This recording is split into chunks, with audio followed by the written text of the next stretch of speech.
मरकजी वजीर बराए सियाहत जी किशन रेड्डी ने कहा है कि मोइनाबाद फार्म हाउस वाक़े में मुलविस होने वाले अफराद का भारतीय जनता पार्टी से कोई ताल्लुक नहीं है।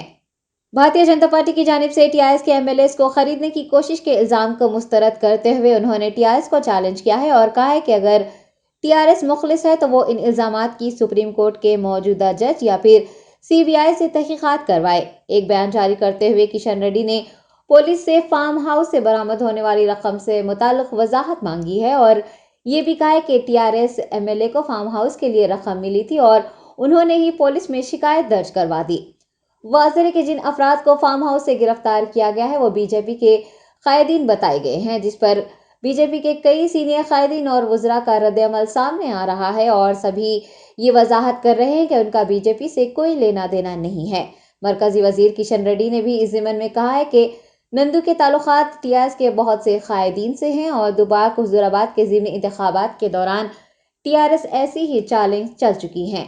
किशन रेड्डी ने सीएम केसीआर को पार्टी इन्हिराफ के लिए जिम्मेदार भी करार दिया है। 3 तारीख को मुनगोडू असेंबली चुनाव क्षेत्र का बाई इलेक्शन होने वाले हैं। इससे पहले भी अलग अलग इलेक्शंस में टीआरएस पार्टी तेलंगाना में हार गए। इस चुनाव में मुनगोडू चुनाव में टीआरएस पार्टी अलग अलग सर्वे करवाया। हर सर्वे में भी एक विश्वास, जीतने का विश्वास उनको नहीं मिला है। इसीलिए भारतीय जनता पार्टी को बदनाम करने के लिए एक षड्यंत्र रचना करके एक 4 एमएलए के साथ भारतीय जनता पार्टी बातचीत कर रहे। उनके लिए कोई स्वामी जी को उनका एक कोई फार्म हाउस में बुलाया, एक एमएलए को 100 करोड़ 400 करोड़ दे रहे।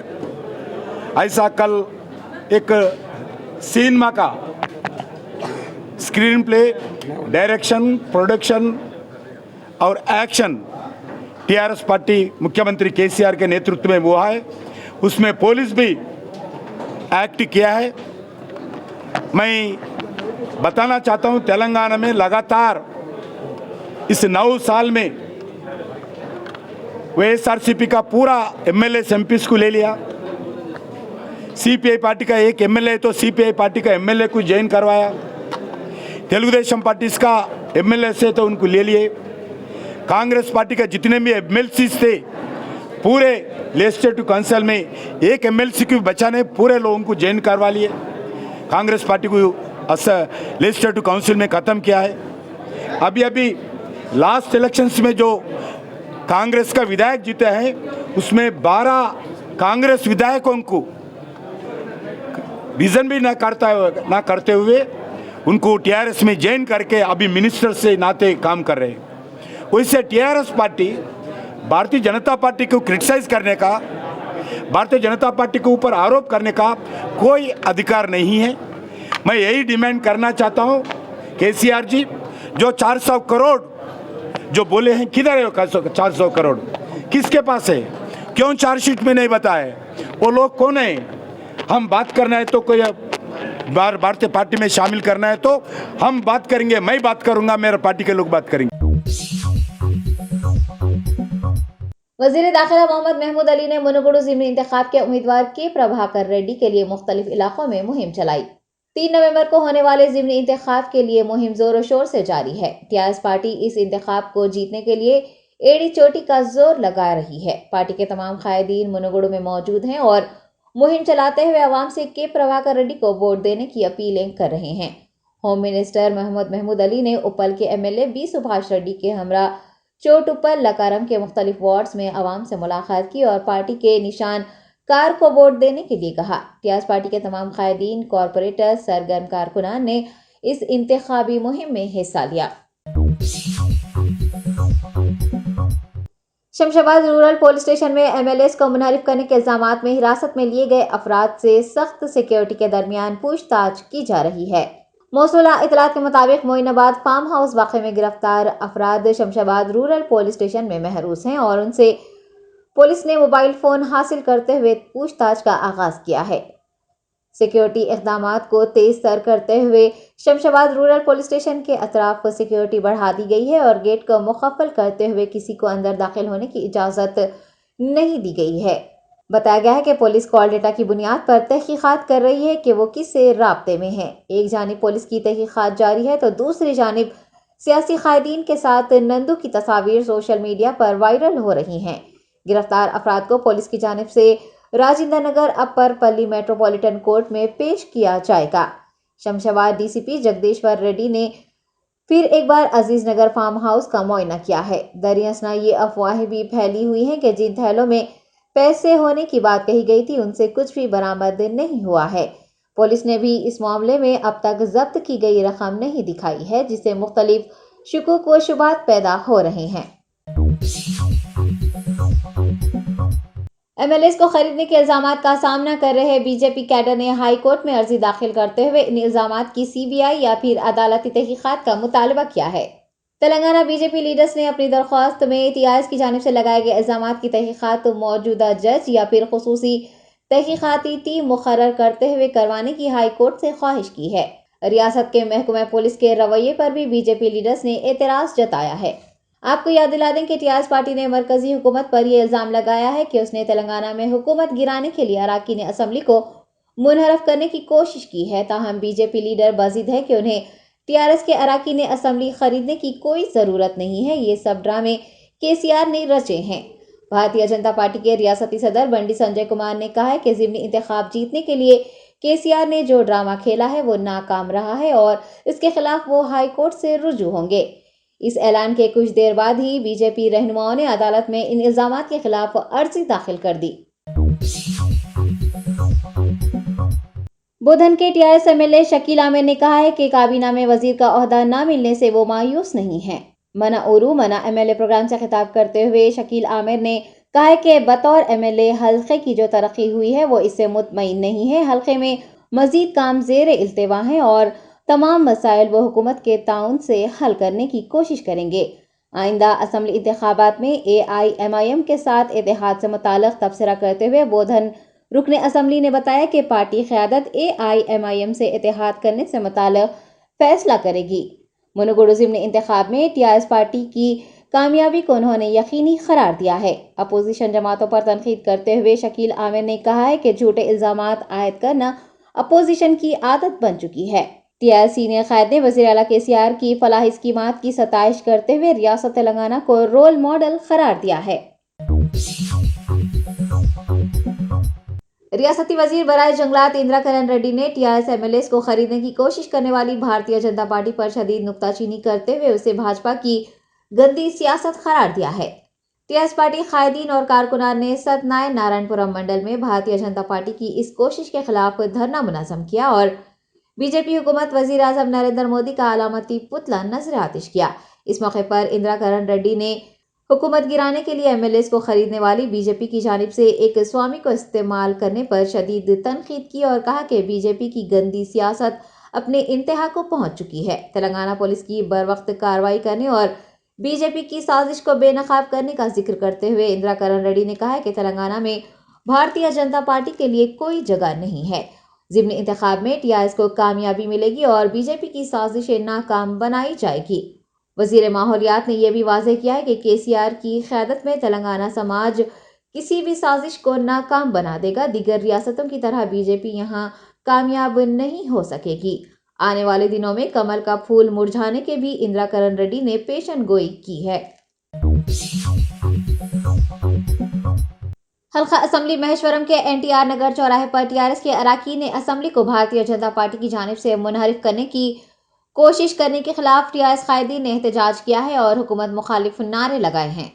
TRS Maheshwaram general secretary Arvind Sharma की क़यादत में हल्के के कायदीन और कारकुनान ने तेलंगाना हुकूमत को गिराने की साजिश की मजम्मत की है और मरकज में बरसर इक़्तिदार भाजपा हुकूमत के खिलाफ धरना मुनज़्ज़म करते हुए वज़ीर आज़म का पुतला जलाकर शदीद गुस्से का इजहार किया है। अरविंद शर्मा ने मोदी हुकूमत पर तंज करते हुए कहा कि रियासत में फलाही स्कीमात मुतारिफ करने वाली टीआरएस पार्टी के बीआरएस में तब्दील हो जाने पर मरकजी हुकूमत उसे बर्दाश्त नहीं कर सक रही है और इस तरह की निचली सियासत कर रही है। उन्होंने कहा है कि बीजेपी हुकूमत इस वहम में मुब्तला है कि टीआरएस के मेंबरान असम्बली उसी तरह फरोख्त हो जाएंगे जिस तरह राजगोपाल रेड्डी मुनुगुडु में फरोख्त हुए थे। तेलंगाना बीजेपी रियासती सदर बंडी संजय कुमार ने कहा है कि वो टीआरएस पार्टी के खिलाफ इलेक्शन कमीशन से शिकायत करेंगे। रुकने पार्लिमान करीमनगर ने मीडिया से बात करते हुए कहा है कि लैंडलाइन फोन कॉल की तफसीलात हासिल की जाएंगी तो ये तमाम तर चीजें वाज़ेह हो जाएंगी। उन्होंने कहा है कि वो टीआरएस के खिलाफ न सिर्फ इलेक्शन कमीशन बल्कि अदालत से भी रुजू होंगे। बंडी संजय कुमार ने बताया है कि कल सुबह 9 बजे वो यादगिरी गुट्टा लक्ष्मी नरसिम्हा स्वामी मंदिर जा रहे हैं और अगर केसीआर इस मामले में मुलविस नहीं है तो उन्हें वहां आकर कसम खानी चाहिए। ఎన్నికల కమిషన్ ఈ మునుగోడు ఎన్నికలతో ముడిపడినటువంటి సమస్య ఇది. ఎన్నికల కమిషన్ కూడా ఫిర్యాదు చేస్తాం. ఎన్నికల కమిషన్ ఫిర్యాదు చేస్తాం, రాష్ట్ర ఎన్నికల కమిషన్ ఫిర్యాదు చేస్తాం, ఢిల్లీలో కూడా కంప్లైంట్ ఇస్తాము, కోర్టును ఆశ్రయిస్తాం. వాస్తవ విషయాలు బయటికి రావాల్సిందే. ఏమి ఉండాలో ఉలిదిగా నడుస్తుందిగా మునుగోడు ప్రజలు నమ్మించవచ్చు అని చెప్పి రాష్ట్ర ముఖ్యమంత్రి ఇష్టపడే ప్రసక్తి లేదు. నేను ఏదో ఉంది దీని వెనుక వేరే పెద్ద ఇంకా ఏదో డ్రామా ఉంది దీని వెనుక. కానీ కోర్టును తప్పకుండా ఆశ్రయిస్తాం. మళ్ళీ చెప్తున్నా రాష్ట్ర ముఖ్యమంత్రిని, రేపు పోతున్నా యాదాద్రికి నేను వస్తున్నా. రేపు యాదాద్రికి నేను వస్తున్నా ఉదయం 9 గంటలకు. ఉదయం 9 గంటలకు యాదగిరి గుట్ట లక్ష్మీ నరసింహస్వామి వారి ముందుకు నేను వస్తున్నా. మేము తప్పు చేయలేదు కాబట్టి దేవుణ్ణి నమ్ముకున్నాం. రేపు వస్తున్నా. నేను రేపు ఉదయం 9 గంటలకు వస్తున్నా. నువ్వు కనుక తప్పు చేయలేదనుకుంటే, ఈ ఎపిసోడ్తో నీకు సంబంధం లేదనుకుంటే, డ్రామాతో నీకు సంబంధం లేదనుకుంటే, నువ్వు రేపు 9 గంటలకు ఎట్టి బస్సులో యాదాద్రి లక్ష్మీ నరసింహస్వామి దగ్గర రావాల్సిందే. నువ్వు ప్రమాణం చేస్తావా, చేయవా? నేను వస్తున్నానికి పక్కా వస్తా. రేపు 9 గంటలకు, 9 నుంచి 10 గంటల వరకు అక్కడ వెయిట్ చేస్తాను నీకోసం గంటపాటు. 9 నుంచి 10 గంటల వరకు తప్పకుండా రావాలి. ఇలా తెలంగాణ సమాజం నీ నైతికత ఏంది, నీ నీతి ఏంది, నీ నిజాయితీ ఏంది, నీ నికృష్ట బుద్ధులేంది, నీచమైన ఆలోచనలేంది, నీ చిల్లర వేషాలేంది, ఇవన్నీ కూడా రేపు తెలంగాణ సమాజం గమనిస్తుంది. కానీ ఇప్పటికైనా కూడా ఇటువంటి ఎన్నికల్లో పోటీ చేయాలి. కానీ ఇవాళ దేశం మొత్తం చర్చించుకుంటే ఆయన బీఆర్ఎస్ పెడతాడట.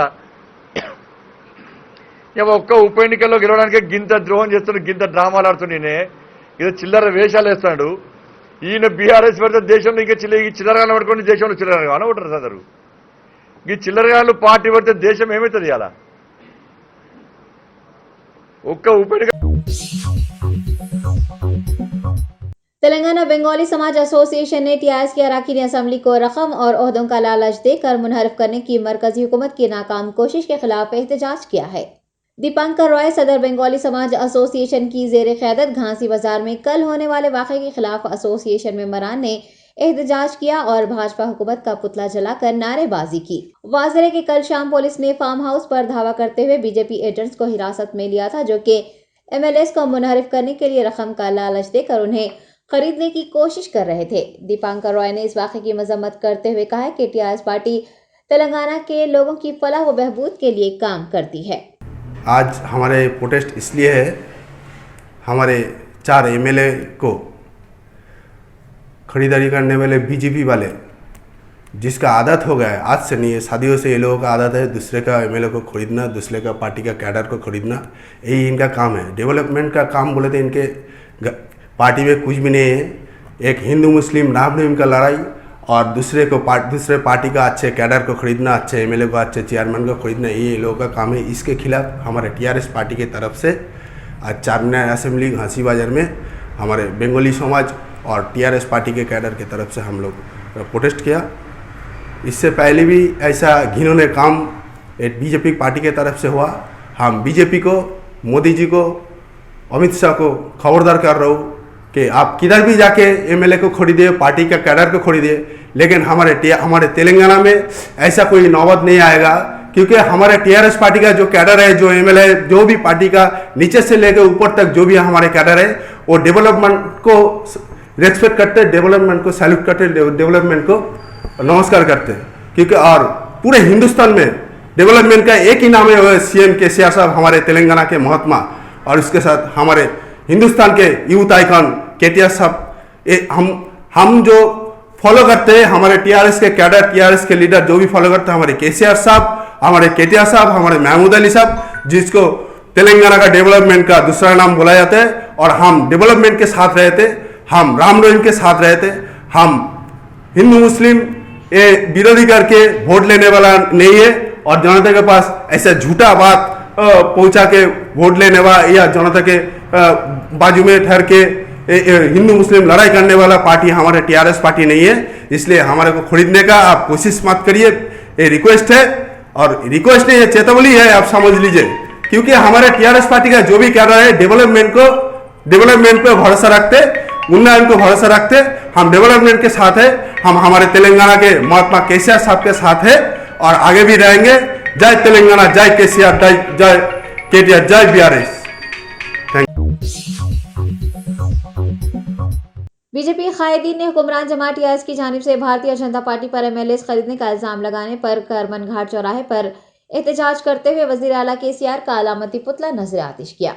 एलबी नगर हल्के के बीजेपी कन्वीनर चंपापेट कॉरपोरेटर वंगा मधुसूदन रेड्डी और पार्टी के कारकुनान ने टीआरएस की जानिब से लगाए जाने वाले इल्जामात के खिलाफ आज एहतजाज दर्ज करवाया और केसीआर का अलामती पुतला जलाया।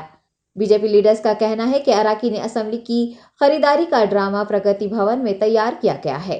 वंगा मधुसूदन रेड्डी ने बताया कि मुनगुडु में हारने के खौफ से एमएलएस को खरीदने के नाम पर टीआरएस ने साजिश की है। उनका यह भी कहना है कि बीजेपी को टीआरएस हुकूमत को गिराने या फिर उनके एमएलएस को खरीदने की कोई ज़रूरत नहीं है और अवाम का एतमाद हासिल करने के लिए गुलाबी जमात स्वामी जी को लाकर ड्रामे कर रही है। बीजेपी लीडर्स का कहना है कि फ़ोन कॉल्स की तफसीलात सामने आ जाए तो तमाम मामले का खुलासा हो जाएगा और भारतीय जनता पार्टी का कैडर ये कहता है कि एमएलएस खरीदने का कल्चर बीजेपी में नहीं है और केसीआर के इस ड्रामे पर तेलंगाना की आवाम हंस रही है। टीआरएस एमएलएस को खरीदने की कोशिश करने वाली भारतीय जनता पार्टी के खिलाफ असेंबली हल्के उपल के इंदिरा नगर में टीआरएस के कायदीन व कारकुनान ने एहतजाज करते हुए वजीर आजम नरेंद्र मोदी का अलामती पुतला जलाया। मीरपेट डिवीजन एचबी कॉलोनी के कॉर्पोरेटर जेरी पोतुला प्रभुदास की जेर निगरानी इंदिरा नगर चौराहे पर एहतजाज दर्ज करवाते हुए वजीर आजम नरेंद्र मोदी का पुतला नजर आतिश किया गया और बीजेपी हुकूमत मुखालिफ नारे बुलंद किए गए। डिवीजन प्रेसिडेंट जी श्रीनिवास रेड्डी और कॉर्पोरेटर जे प्रभुदास का कहना है कि ज़िमनी इंतखाबात में शिकस्त के खौफ से भाजपा इस तरह के हथकंडे अपना रही है और अरकान असेंबली को पैसे का लालच देने की कोशिश कर रही है। रियासत तेलंगाना में फसादात और फिरकावाराना मुनाफरत को हवा देने का भी टीआरएस कायदीन ने बीजेपी पर इल्जाम आयद किया है और कहा है कि आने वाले दिनों में वो इसकी कीमत अदा करेंगे। एहतजाज में ए बालराजू, सुखेंदर रेड्डी, मल्ला रेड्डी, श्रीनिवास रेड्डी, वुमेन लीडर्स व दीगर ने हिस्सा लिया। टीआरएस के एमएलएस को मुनहरिफ करने का इल्जाम लगाने वाली तेलंगाना राष्ट्र समिति के खिलाफ भारतीय जनता पार्टी के लीडर्स ने सिंगारेनी कॉलोनी चौक पर एहतजाज दर्ज करवाया है और सीएम केसीआर के खिलाफ नारेबाजी की है। आइए सदन डिवीजन बीजेपी की क़यादत में आज एक एहतजाज किया गया और टीआरएस पार्टी की जानिब से बीजेपी पर लगाए गए इल्जामात को गलत करार देते हुए केसीआर के खिलाफ नारे लगाए गए। नाराज बीजेपी लीडर्स ने केसीआर का अलामती पुतला भी नजर आतिश किया और कहा है कि एमएलएस को मुनहरिफ करने की कोशिश का जो इल्जाम तेलंगाना राष्ट्र समिति लगा रही है उसमें कोई सच्चाई नहीं है। मुनगुडु ज़िमनी इंतखाब में शिकस्त के खौफ से टीआरएस पार्टी इस तरह की साजिशें कर रही हैं। टप्पा चबूतरा पुलिस हदूद में मोबाइल फोन को लेकर होने वाली मामूली बहस व तकरार के बाद एक खातून ने खुदकुशी कर ली। तफसीलात के मुताबिक बिल्किस नामी खातून जो कि रियासत कर्नाटक से ताल्लुक़ रखती है अपने शौहर के साथ मामूली सी बहस व तकरार के बाद दिल बर्दाश्ता हो गई और फांसी लेकर उसने अपनी जान दे दी। मुकामी अफराद के मुताबिक जोड़े की 11 माह पहले ही शादी हुई थी। इस अफसोसनाक वाक़े की इतला मिलने पर टप्पा चबूतरा पुलिस ने मौके पर पहुंचकर नाश को पोस्टमार्टम के लिए उस्मानिया अस्पताल मुंतकिल कर दिया और मुकदमा दर्ज करते हुए तहकीकात का आगाज़ किया है। अस्सलाम वालेकुम रहमतुल्लाहि व बरकातहू। अफसोस सद अफसोस एक वाक़या महबूब कॉलोनी में अभी कुछ देर पहले हुआ। मैं यहाँ से गुज़र रहा था, अभी मेरे को एक इतला मिली कि महबूब कॉलोनी में एक लड़की, उसका नाम बिल्किस बेगम है और वो लोग कर्नाटक के हैं।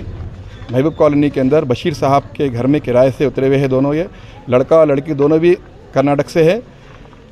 कुछ देर पहले इतला मिलने पर हम लोग जाकर देखे बस्ती वाले मेरे साथ मुसाव भाई है, हमारे इलियास वगैरह, हमारे बस्ती के नौजवान, पूरे बस्ती के अब्दुल रहीम, ये सब मिलकर जो है ना यहाँ पर देखे कि यह फांसी ली बच्ची, एक फांसी लेकर उसका इंतकाल हो गया बच्ची का। तब जब लड़के से हम लोग की दरियाफ़्त किए किस तरीके से इंतकाल हुआ, तो बोले कि सुबह मामूली छोटी सी बात के ऊपर मोबाइल के ताल्लुक़ से दोनों में शायद पहले से कुछ ना कुछ मसले मसाइल होंगे, लेकिन अभी जो हमको इत्तला मिली लड़के से बात करने पर कि लड़का वाला कोई छोटी सी बात, खाली मेरी उनकी बहस हुई, मोबाइल था आईफोन, वो मेरा फ़ोन इस्तेमाल कर रहे थे जिसके ऊपर स्क्रैचेस वगैरह पड़ गए। तो बोला कि फ़ोन कैसा इस्तेमाल करना आपको नहीं मालूम, ये भारी फ़ोन है। उस दौरान में दोनों की मियाँ बीवी की बहस हुई। उसके बाद लड़का जो है ना घर से निकल कर अपनी बहन कन चले गया। जाने के बाद सुबह में ये वाक़या हुआ। उसके बाद फिर लड़का जो है ना वापस मगरिब के टाइम आया तो बोला दरवाजे खुले हुए थे और एक लास्ट का रूम है जिसके अंदर वो लड़की जो है ना फांसी डाल ली थी। मैं खटका मारा तो दरवाज़ा नहीं खोल रहे थे। दरवाज़ा तोड़कर, लड़के का नाम सईद है, सईद पटेल, कर्नाटक से है वो लड़का। अब ये बता रहा, उसकी बयानी ये है कि लड़के की कि वो बोलता है कि मैं दरवाजे पे खटका मारा, दरवाज़ा नहीं खुलने की सूरत में दरवाज़ा तोड़कर अंदर गया। वो अंदर जाके देखा तो क्या लड़की फांसी ली हुई थी, ओढ़नी से ड्रम नीचे रखा हुआ है कुछ, जिस तरीके से वो बता रहा बच्चा, उसकी बयानी है ये।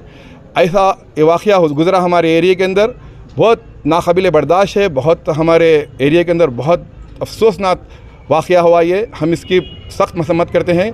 अल्लाह ताला से दुआ है कि हमारे बच्चियों में अल्लाह ताला हिदायत दे और ऐसी चीज़ों से हाँ बहुत एहतियात करना है कि लड़की मियाँ बीवी में मोहब्बत होना चाहिए। शादी होकर सिर्फ 1 साल हुआ ही है। 1 साल के बाद गाँव में शादी हुई, कोई मन्नाखेली गाँव है, वहाँ से शादी होकर ये लोग यहाँ पर आए और उनके सास ससुरे साथ रहते, लेकिन इत्तेफाक से कहीं सास भी नहीं थे मकान में और ससुरे भी नहीं थे, लड़की अकेली थी। छोटी सी बात पर लड़की फांसी लेकर अपनी जान दे दी। अल्लाह ताला इसको माफ़ करे लड़की को। और ये क्या सही है क्या गलत है, लड़की की बयानी ये है, लड़की वाले भी गांव से आना बाकी है। ये वाक़या गुज़रा है, हम इसकी सख्त मजम्मत करते हैं और तमाम एक मैसेज देना चाह रहा हूँ तमाम माँ लड़कियों को वो कि ऐसे छोटे से मसले मसाइल के अंदर अपनी जान ना दें, फेस करें। कुछ मसले मसाइल है तो वालिदैन को बुलाकर बात करें, कुछ भी मैंने मसले का हल निकलता, लेकिन फांसी लेना, जान देना ये हल नहीं है। अल्लाह हम तमाम उम्मत के बच्चियों की हिफाजत फरमाए। अस्सलाम वालेकुम रहमतुल्लाह। कोरोना वायरस से हिंदुस्तान में 24 घंटों के दौरान 1112 अफराद मुतासिर हो गए हैं और 6 अमवात हुई हैं। आज दर्ज होने वाले केसेस की तादाद सेहत महकमे ने गुज़िश्ता रोज़ दर्ज केसेस से ज़्यादा बताई है। याद रहे कि कल 830 केसेस दर्ज किए गए थे। एक दिन में 6 हलाकतों के बाद कुल हलाकतों की तादाद 5,28,987 हो गई है। महकमा सेहत के जारी करदा आदाद शुमार के मुताबिक एक्टिव केसेस की तादाद 20,821 है, जो मुल्क के कुल मुस्बित केसेस का 0.05% है। इस दौरान 1,892 मरीज सेहतयाब हुए हैं और सेहतयाब होने वालों की कुल तादाद 4,40,97,072 दर्ज की गई है। सेहतयाबी की शरह 98.7% रही है। मुल्क की यौमिया मुस्बित शरह 0.7%, जबकि हफ्तावार मुस्बित शरह फिलहाल 1.06% है। एक दिन में हिंदुस्तान में 1,44,491 कोरोना टेस्ट किए गए, जिससे कोरोना टेस्ट की मजमूई तादाद 90 करोड़ से ज़्यादा हो गई है। जुमेरात की सुबह तक हिंदुस्तान की कोविड-19 वैक्सीनेशन कवरेज 219 करोड़ से ज़्यादा हो गई, जबकि 4,12,00,000 नौजवानों को कोरोना वैक्सीन का पहला डोज दिया गया है।